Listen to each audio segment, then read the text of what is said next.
அனைவருக்கும் வணக்கம். இந்த பகுதியில் நம்ம பிரசன்ன ஜோதிடம் சார்ந்த வகையில் இருக்கக்கூடிய மிக முக்கியமான தகவலை பார்க்க போகிறோம். அதாவது என்னென்னா, பிரசன்னம் கணிக்கிறதுக்கு என்னென்ன ரூல்ஸை நம்ம ஃபாலோ பண்ணணும் அப்படின்றத நம்ம பார்க்க போகிறோம்.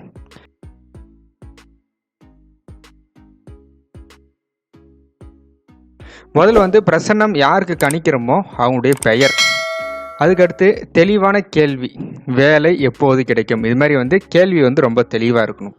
இது ரெண்டாவது விஷயம். அதுக்கடுத்து ஆறுடைய எண் 1லேருந்து 249க்குள்ளே ஒரு நம்பர் ரேண்டமாக நம்ம செலக்ட் பண்ணோம். ஃபார் எக்ஸாம்பிளுக்கு இந்த இடத்துல நம்பர் 6 அப்படின்றது நம்ம ரேண்டமாக எடுத்திருக்கோம். சரிங்களா? அதுக்கடுத்து நம்ம என்ன பண்ண போகிறோம் அப்படின்னு பார்த்தோம்னா, இந்த பிளேஸ்ன்னு இருக்கு இல்லையா, அதாவது என்னென்னா எந்த நாளில் கணிக்கிறோமோ அந்த டேட்டு, அந்த மாதம், அந்த வருடம், அதுக்கடுத்து அந்த டைமிங்கு, அதுக்கடுத்து பிளேஸ் அப்படின்றது நிறைய பேருக்கு இருக்கக்கூடிய சந்தேகம்.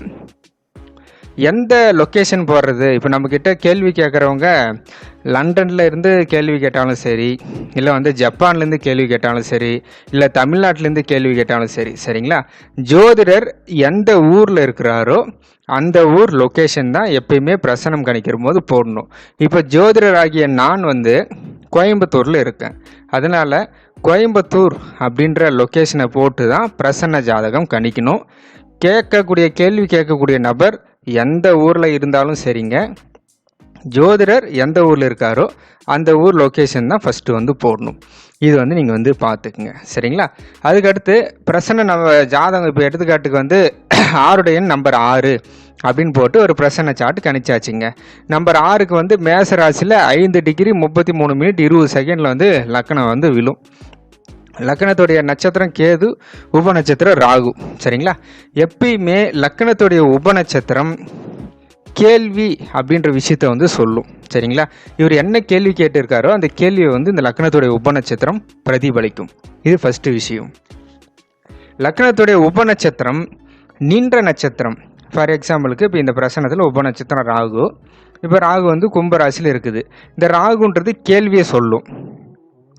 இந்த ராகு நின்ற நட்சத்திரம், அந்த சம்பவம் ஜாதகருக்கு நடக்குமா நடக்காதா, கேள்வி கேட்ட அந்த நபருக்கு நடக்குமா நடக்காதா, கிடைக்குமா கிடைக்காதா அப்படின்ற விஷயத்த சொல்லும். இவர் இவர் வேலை கிடைக்குமான்னு கேட்டிருக்காரு. உபநட்சத்திர ராகு வேலை சார்ந்த விஷயத்த தொடர்புபடுத்தும்.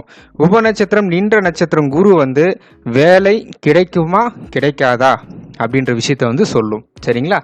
அப்போனா ஓகே, இந்த உபநட்சத்திரத்தோட உபநட்சத்திரம் புதன் என்ன சொல்லும் அப்படின்னு கேட்டோம்னா, இந்த வேலை சப்போஸ் ஜாதகருக்கு கிடைச்சிருச்சுன்னா அதுக்கப்புறம் அந்த சம்பவம் எப்படி